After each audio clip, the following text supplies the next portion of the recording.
तो स्टार्ट करते हैं अपना प्रैक्टिस सेट। किसके लिए? ग्रुप डी के लिए और दिल्ली पुलिस के लिए। ये इंपॉर्टेंट क्वेश्चन है और कॉन्सेप्ट आने चाहिए, बस अपन को कॉन्सेप्ट सीखना है।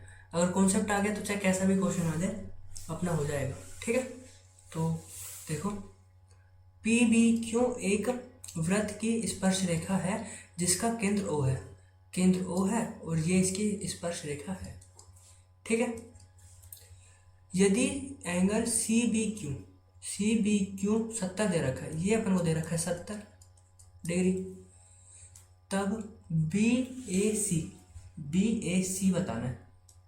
तो अपन को ये वाला एंगल बताना है। तो ये डायरेक्ट थ्योरम होती है, कोई भी सर्किल है उसके ऊपर यहाँ से टेंजेंट जा रही है और यहाँ पे कोई भी एंगल बना हुआ है, तो जो ये वाला एंगल है अगर ये x है तो ये वाला एंगल भी x होगा, फिर चाहे ये कहाँ पे भी बना हुआ हो। ठीक है, तो जैसे अब यहाँ पे ये 70 है तो ये एंगल भी 70 होगा, और जो ये BOC है ये एंगल कितना होगा? ये एंगल होगा 140, क्योंकि जिस कोण से सेंटर वो सरकमफेरेंस पे थीटा एंगल बना हुआ है तो उस ही कोण से सेंटर पे 2 थीटा एंगल बनता है। अगर ये एंगल थीटा है तो ये एंगल क्या होगा? 2 थीटा। अब अपन को पूछा गया था, दिया है BCQ 70 और पूछा है BAC, तो ये भी हो जाएगा 70। ठीक, इस वाली थ्योरम से। नेक्स्ट चलते हैं।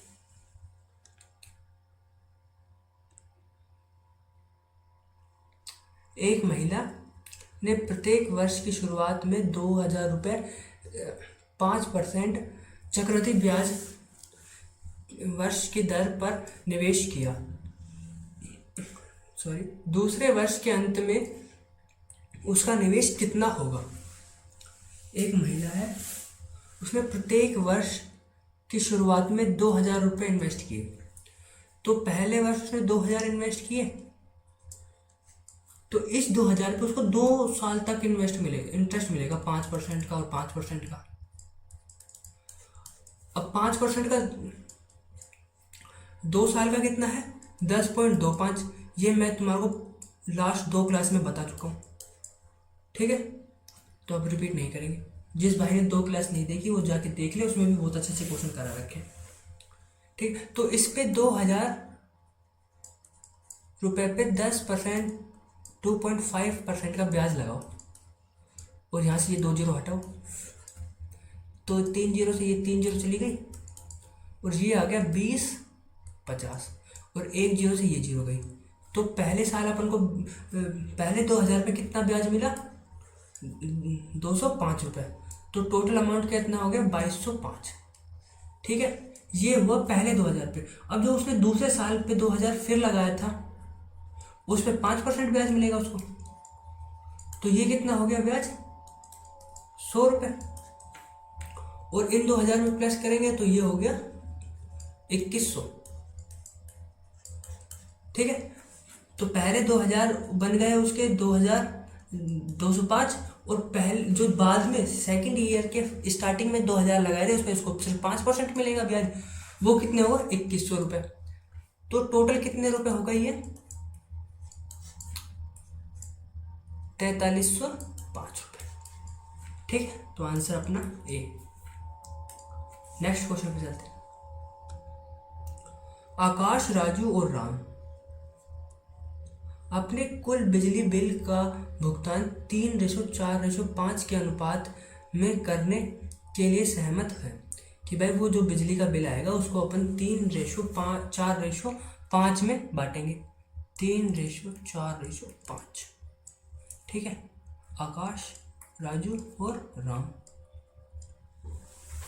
तो आकाश पहले दिन 40 रुपये देता है, तो आकाश कितने रुपए देता है? 40। राजू दूसरे दिन 52 रुपये देता है, तो राजू कितने रुपए देता है? 52। और राम तीसरे दिन 64 रुपये भुगतान करता है, तो राम कितने देता है? 64। तो कितने रुपए हो गए ये? 6 और 5 और 4 9 और 6 11 नहीं 15। ठीक है, तो टोटल उन्होंने रुपए दिए इतने, पर उनको देने का रेशो कितना है? 3 और 7 5 3 और 4 7 और 5 12, 12 की वैल्यू अपन को दे रहा है कि 156, 12 एकम 12 और 12 3 36, तो एक की वैल्यू कितनी आ गई 13।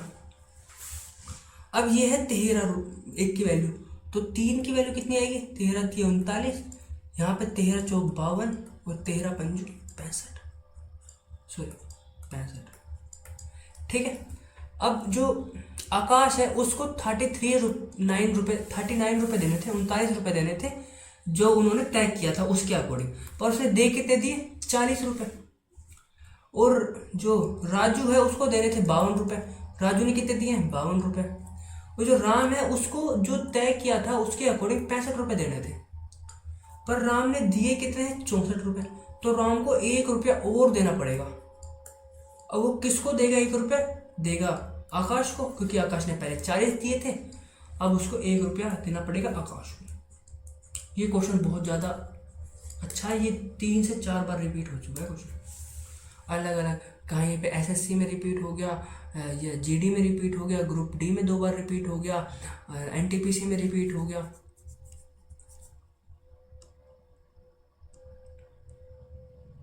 बस क्या नाम है, रेशो चेंज कर देते हैं और अमाउंट चेंज कर देते हैं, कॉन्सेप्ट वही रहता है। नेक्स्ट क्वेश्चन, 9 कोस प्लस 10 सेक अपॉन में 4 कोस प्लस 5 सेक इक्वल्स टू में 2, तो 2 उधर चला जाएगा, तो 9 कोस प्लस 10 सेक इक्वल्स टू में 8 कोस प्लस 10 सेक। ये डायरेक्ट अपॉन में थी, अपन उधर ले चले गए तो सेक से सेक कट गया, और कोस कितना आ गया 8 में से इधर ले आएंगे तो यहाँ पे 0 बच गया, 9 में से 8 कोस गया तो कोस आ गया 0। कोस 0 किस पे होता है 90 डिग्री पे, ठीक है। नेक्स्ट क्वेश्चन, 2 रेखाएं 3:3x minus Y equals to में 17 and x minus 4y equals to में 13 दे रखी है, बिंदु A पर काटती हैं, ये दोनों रेखाएं बिंदु A पर काटती हैं, तो बिंदु A की दूसरे बिंदु B से दूरी बताओ। तो अपन को बिंदु A से बिंदु B तक की दूरी बतानी है, ठीक है। अब 3x minus Y equal to में दे रखा है 17 और x माइनस 4y दे रखा है 13। अगर अपन को इधर y की वैल्यू निकाली तो इधर 3 से इंटू कर लेते हैं, तो अब x कट जाएगा, तो अगर इसमें 3x करें तो ये हो जाएगा 12y, ये हो गया 12y माइनस का, और ये हो गया 39, ठीक है। और x यहाँ से ये फिर ये सॉरी 3x लिख ही लेते हैं, ठीक है, ये 4y था, तो इस इक्वेशन को अपन ने 3 से इंटू किया है, तो यहाँ से x कॉमन आ गया, पर यहाँ पे पॉजिटिव है दोनों, तो नेगेटिव करेंगे तो यहाँ से ये माइनस का, यहाँ पे ये माइनस का 12 आया था तो यहाँ पे प्लस का हो गया, और यहाँ पे हो गया ये माइनस का, तो x कट गया, बच कितना गया 11 का, 11y इक्वल्स टू में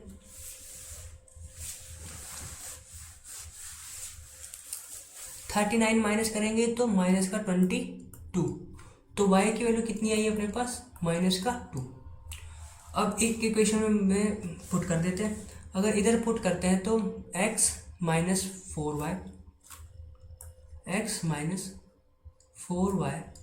इक्वल्स टू में 13 दे रखा है, इधर पुट करेंगे तो x हो जाएगा प्लस का 8 माइनस की है वैल्यू, और ये हो गया 13, तो यहाँ से x की वैल्यू कितनी आई अपने पास 5, 13 में से 8 गया तो कितने आई x की वैल्यू 5, तो अपने पास a बिंदु क्या आया x और माइनस y, ठीक है, और b दे रखा है 3 माइनस का 3 और प्लस का 13, तो डिस्टेंस का फॉर्मूला क्या होता है रूट, फॉर्मूला ऐसे है x1 माइनस x2 और y1 माइनस y2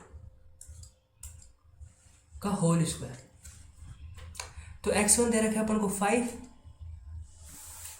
और x2 क्या दे रखा है, -3, तो -3 और माइनस ही ब्रैकेट में, तो यहाँ पे हो गया -3 इसका होल स्क्वायर, और यहाँ पे y1 कितना दे रखा है अपन को, y1 दे रखा है -2 और y2 दे रखा है 13, तो यहाँ पे माइनस का है, तो -13 इसका स्क्वायर, तो यहाँ पे ये प्लस हो जाएगा, माइनस माइनस प्लस, 5 और 3 8 का स्क्वायर कितना होगा 64, प्लस यहाँ पे ये माइनस और ये माइनस, तो माइनस माइनस प्लस, तो 3 और 2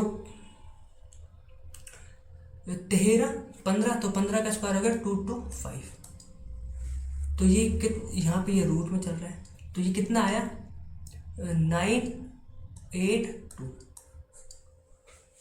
289, और ये किसका रूट होता है, ये होता है 17 का रूट। आई बात समझ में।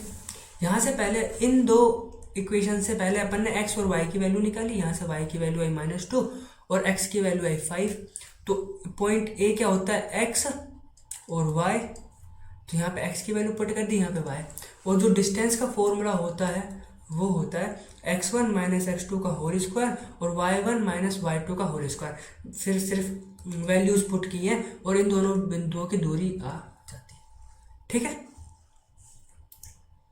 ये क्वेश्चन भी रिपीट होता है बहुत बार, जो क्वेश्चन के कॉन्सेप्ट बार बार रिपीट होते हैं वही कॉन्सेप्ट लेके आया हूँ मैं, तो इनको अच्छे से करना। एक प्रैक्टिस सेट को अगर आप 2 बार कर लेते हो तो बहुत ही प्यार से आपको कॉन्सेप्ट रिवाइज हो जाएंगे, और कॉन्सेप्ट ही रिवाइज चाहिए पेपर के टाइम, फिर तो चाहे क्वेश्चन कैसा भी आए तुरंत हो जाता है। एक बेलन का वृत्त पृष्ठीय क्षेत्रफल 25,344 सेंटीमीटर दिया हुआ है, इसकी ऊंचाई 32 सेंटीमीटर है, तो बेलन का आयतन क्या है जिसकी क्षमता दिए गए बेलन के आयतन के π/792 गुना है। सॉरी, तो निकालो भाई, आयतन निकालना है इसका, तो निकालते हैं। एक बेलन का वृत्त पृष्ठीय क्षेत्रफल, कवर्ड सरफेस एरिया कितना दे रखा है, अब बेलन है, बेलन का कवर्ड सरफेस एरिया क्या होता है 2πr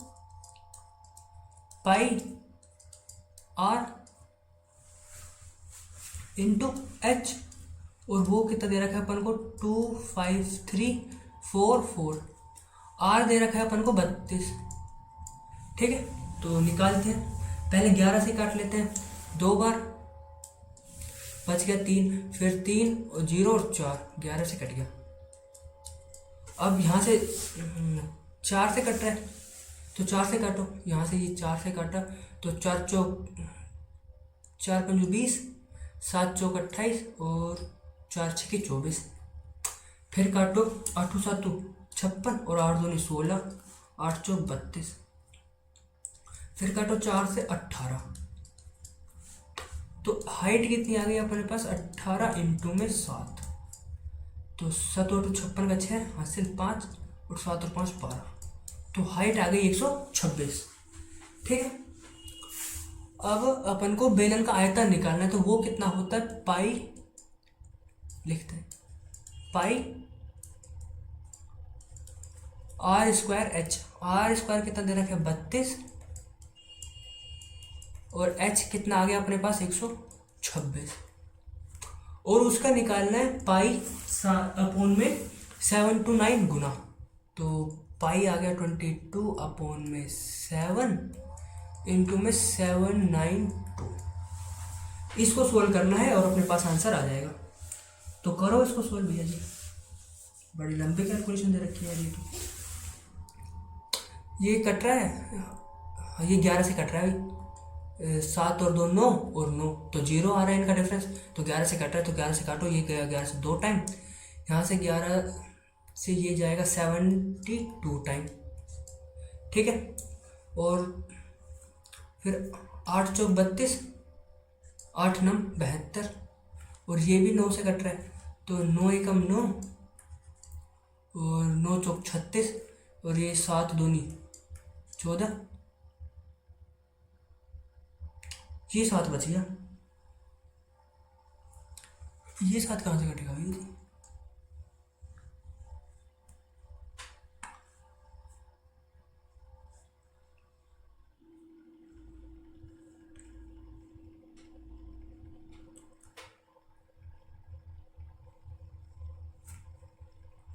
32 तो ऊंचाई है।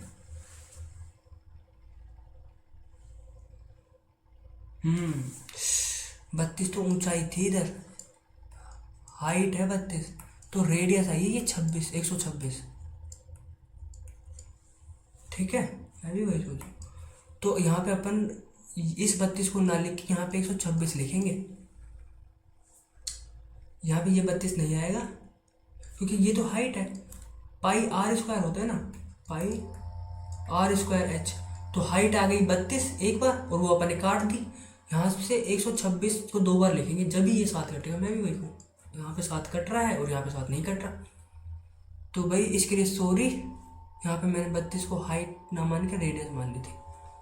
ठीक है, और यहाँ से फिर काटेंगे 7 से, तो 7 दूनी 7 एकम 7, बच गया 5, 7 8 56। ठीक है, अब आ गया, अब अपने पास आ गया 8 इंटू में 18 इंटू में 22। इसको इंटू करेंगे तो अपने पास आंसर आ जाएगा। तो इसको इंटू करो, 8 इंटू 18 क्या होता है 144, और इंटू में 22, तो ये आया 8 8 2 इंटू में 8 8 2। तो 8 एकम 8, 8 दूनी 16, हासिल 1, और 10 और 11 हासिल 1। अब अपने पास क्या छूट गया, यहाँ से ये 2 छूट गया ऊपर वाला, इसको भी इंटू कर देते हैं। तो 8 दूनी 16, हासिल 1, 6 दूनी 12 और 1 13, हासिल 1, 2 और 1 3 और 1 6, तो 6 3 3 6। भैया जी भाई कृपया करके इस कैलकुलेशन को बहुत अच्छे से करना, क्योंकि इसमें ये दे रखा है भाई, और रेलवे बहुत ज़्यादा, ग्रुप डी और रेलवे में तो भाई कैलकुलेशन पे ही सबसे ज़्यादा मुद्दा है, क्योंकि कैलकुलेशन बनाएगा तो बच्चे क्वेश्चन छोड़ेंगे, और अगर बच्चे क्वेश्चन छोड़ेंगे तो कट ऑफ हाई नहीं जाएगी। बच्चे ऐसा सोचेंगे पर कट ऑफ तो हाई जाएगी भाई, बच्चे करके आता है ऐसा क्वेश्चन। तो आया ये क्वेश्चन, तो कृपया करके इस क्वेश्चन को दोबारा देख लेना। क्वेश्चन है ABCD एक चक्रीय चतुर्भुज है, AC और BD इसके विकर्ण है, डायगोनल है। ABD अपन को दे रखा है 30 डिग्री, और ACB अपन को दे रखा है 50 डिग्री। तो BAD ये वाला अपन को बताना है एंगल। अब एक बात आपने ये पढ़ी होगी भैया जी, एक कोड है, ठीक है, जैसे ये AB एक कोड है, तो अगर AB से अपन इधर एंगल बनाएंगे तो ये एंगल बनेगा थीटा, और अगर इसी AB से अपन इधर एंगल बनाएंगे तो ये भी बनेगा थीटा, और अगर इसी AB से अपन इधर एंगल बनाएंगे तो ये भी बनेगा थीटा। तो अगर इस AB से अपन इस सर्कमफेरेंस पे कहीं पे भी एंगल बनाए तो वो एक ही एंगल बनता है थीटा। जैसे ये भी थीटा है तो ये भी थीटा है, ये भी थीटा है, मतलब कोई भी मतलब सेम होगा। जैसे 30 तो ये भी 30 और ये भी 30। तो अब इधर आ जाओ, तो ये है DA या AD, इससे ये वाला एंगल कितना बन रहा है अपना 30 डिग्री। तो इसी कोण से ये वाला एंगल कितना बनेगा, ये भी 30 बनेगा। आई बात समझ में? छुप गया तो दिखा देते हैं आपको, ये देखो यहां से ये कितना बनेगा 30 डिग्री,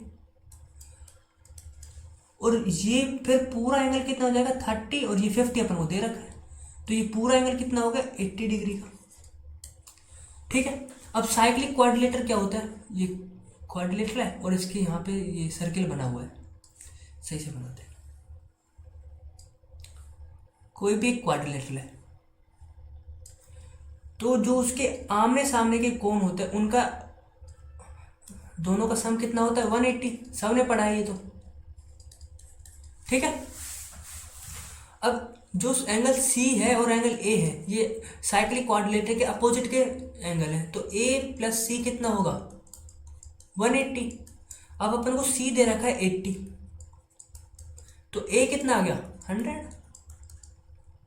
डायरेक्ट आंसर। ठीक है, तो इस क्वेश्चन को फिर से देख लेना, बहुत इंपॉर्टेंट क्वेश्चन है।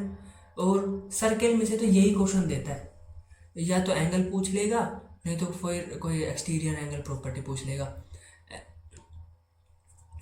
ठीक है, उसी वाले पर क्वेश्चन इंपॉर्टेंट था ये कि भाई एक ही कोड एक सेगमेंट पे सेम एंगल बनाती है। ठीक, नेक्स्ट क्वेश्चन पे आते हैं। A B and C D एक वृत्त की दो समांतर जीवा इस प्रकार हैं कि ए बी 6 है और कोण को जीवा कहते हैं। भैया जी याद रखना, इस जीवा को ही कोण कहते हैं। मैं ठीक है, ए बी 6 है और सी डी है 2a, तो सी डी कितनी हो गई 12। दोनों जीवा वृत्त के केंद्र के एक ओर है, तो अपन एक वृत्त बना लेते, पहले तो थोड़ा बड़ा बनाते हैं। अपन ने एक बनाया वृत्त और उसमें दो जीवा है, एक है ए बी, वो है 6 की सेंटीमीटर की, और दूसरी है अपने पास सी डी और वो है 12 की। ठीक है, और एक है सेंटर, तो सेंटर से एक सीधी लाइन आती है। यदि उसके बीच की दूरी सी डी की लंबाई की 1/4 है, जो इनके ये बीच की दूरी है यहाँ से लेके यहाँ तक की, वो जो सी डी है, सी डी कितने की है 12, उसकी 1/4 है, तो 1/4 कितनी हो गई 3, तो ये दे रखे अपन को 3। तब वृत्त की त्रिज्या बताओ। तो भाई वृत्त की त्रिज्या बतानी, तो वृत्त की त्रिज्या यहाँ पे यह O है, इसको इधर मिलाएंगे तो OD भी वृत्त की त्रिज्या है और OB भी वृत्त की त्रिज्या है। ठीक है, त्रिज्या तो सेम होती है। अब OD और OB दोनों सेम है। अब अपन को O से यहाँ तक की दूरी नहीं पता, तो इसको मान लेते हैं अपन X, सीधी सी बात है। और आपने एक प्रॉपर्टी और पढ़ी होगी, तो प्रॉपर्टी है ये, कोई भी जीवा पे अपन सेंटर से, सर्किल के सेंटर से एक सीधी लाइन डालते हैं तो वो जीवा को दो अपने अलग अलग भाग में कन्वर्ट कर देती है, क्योंकि ये वाला भाग भी इक्वल होगा और ये वाला भाग भी इक्वल होगा, तो 1:1 में डिवाइड करती है। ये वाली प्रॉपर्टी पढ़ी है, नहीं पढ़ी तो याद कर लो भैया जी। ठीक है, तो यहाँ पे ये हो गया 6 और ये भी हो गया 6 और ये हो गया 3 और ये भी हो गया 3, क्योंकि ये पूरी 6 की थी और ये थी 12 की। ठीक है, अब सबने वो हाइपोटेनियस वाला फॉर्मूला तो पढ़ा ही है, x² प्लस 6 का स्क्वायर, हाइपोटेनियस आ जाएगी, हाइपोटेनियस ये है, perpendicular square plus base square equals to hypotenuse square. और यहाँ पे हाइपोटेनियस कितना दे रखा है x + 3, तो x + 3 का होल स्क्वायर और प्लस ये वाला 3 का स्क्वायर, ये हो गया 9। तो खोलो भैया जी इसको, x² + 36 इक्वल्स टू में x² + 9 + 6x, 6x से आया 2xy लिखते हैं ना, x और y, तो 6x + 9, x² से x² कट गया 9 और 9 दूनी 18, 18 इधर आगे कितना हो जाएगा माइनस होएगा, तो 36 में से 18 गए तो बच गए 18 और यहाँ पे आ गया 6x, तो यहाँ से x की वैल्यू कितनी आई अपने पास 3। ठीक है, और यहाँ पे x की वैल्यू अपन ने पुट करी 3। अब अपन को त्रिज्या फाइंड करनी है, तो त्रिज्या इसमें पुट कर देते हैं, त्रिज्या जाएगी, या इसमें पुट कर दो, कहीं भी पुट कर दो त्रिज्या आ जाएगी आपकी। तो पुट करते हैं, इसमें पुट करते हैं, तो x² हो गया 9,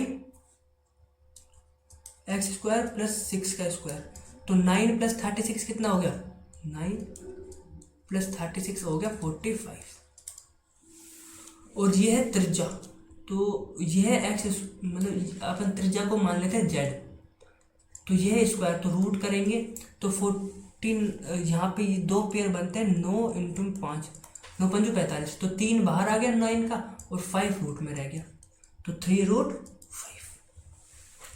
ठीक है, बहुत ही इंपॉर्टेंट क्वेश्चन है, कृपया करके याद रखें और भूल ना जाए। ये क्वेश्चन कम से कम 50 बार रिपीट हुआ है, कोई हद नहीं है इस क्वेश्चन के रिपीट होने की। और इसी कैलकुलेशन पे आएगा। और रेलवे तो हरदम कैलकुलेशन पे खेल खेलता है बच्चों के साथ। तो भाई ग्रुप डी वालों कृपया कर थोड़ा सा कैलकुलेशन अच्छी करें अपनी। क्वेश्चन है डी और ई ट्रायंगल ए बी सी की भुजाओं का क्रम से ए और बी पर बिंदु इस प्रकार है कि डी ई और बी सी समांतर है, पैरेलल है, और A D ratio D B 4:5 है। तो अपन एक ट्रायंगल बना लेते हैं पहले तो। ए बी सी, ठीक है, और डी और ई ए बी पे है, तो ये हो गया डी और ये हो गया ई। ए डी अपन को दे रखा है 4 और डी बी दे रखा है अपन को 5, सॉरी, सी डी और बी ई, सी डी और बी ई एफ पर एक दूसरे पर प्रतिच्छेद करते हैं। ये एक दूसरे पर को एफ पर मिलते हैं, ठीक है।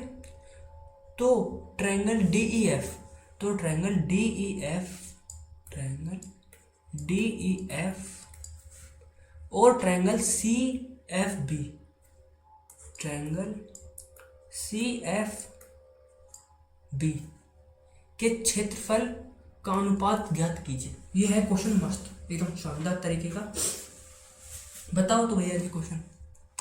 तो एक आपको पहले प्रॉपर्टी बता देते हैं। ये दोनों लाइन पैरेलल दे रखी है अपन को, और ये दोनों लाइन भी पैरेलल मान लो, ठीक है। जैसे ये दे रखा है अपन को 1 और ये दे रखा है अपन को 2, ए बी सी, ठीक है। तो जो अगर ये दोनों लाइन पैरेलल है तो जो यहाँ पे इसको मानते हैं अपन x और इसको मानते हैं y, ठीक है। अगर अपन को x y पैरेलल दे रखी है बी सी के, तो प्रॉपर्टी लगेगी ax अपॉन में ab इक्वल्स टू में xy अपॉन में bc। जैसे ax क्या है 1 और ab पूरा कितना है 3, 1 + 2 3 हो जाएगा। तो ऐसे ही ये रेशो है, अपन हर बार ये रेशो में खेल खेलेंगे भैया जी। ये डायरेक्ट वो नहीं है, मतलब वैल्यू पूरी नहीं है, सीधा रेशो है। इस ax का रेशो 1 है और ab का रेशो 3 है। ऐसे ही xy का रेशो कितना आ गया 1 और bc का रेशो कितना आएगा 3। इनका हरदम रेशो सेम होगा। ये वाली प्रॉपर्टी याद रखना।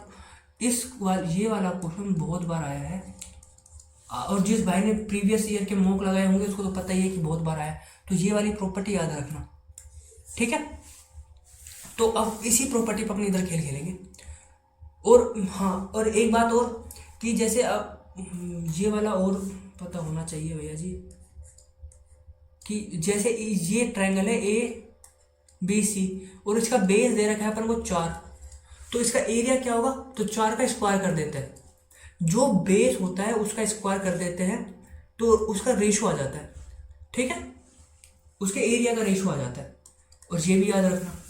तो अब आते हैं अपने क्वेश्चन पे।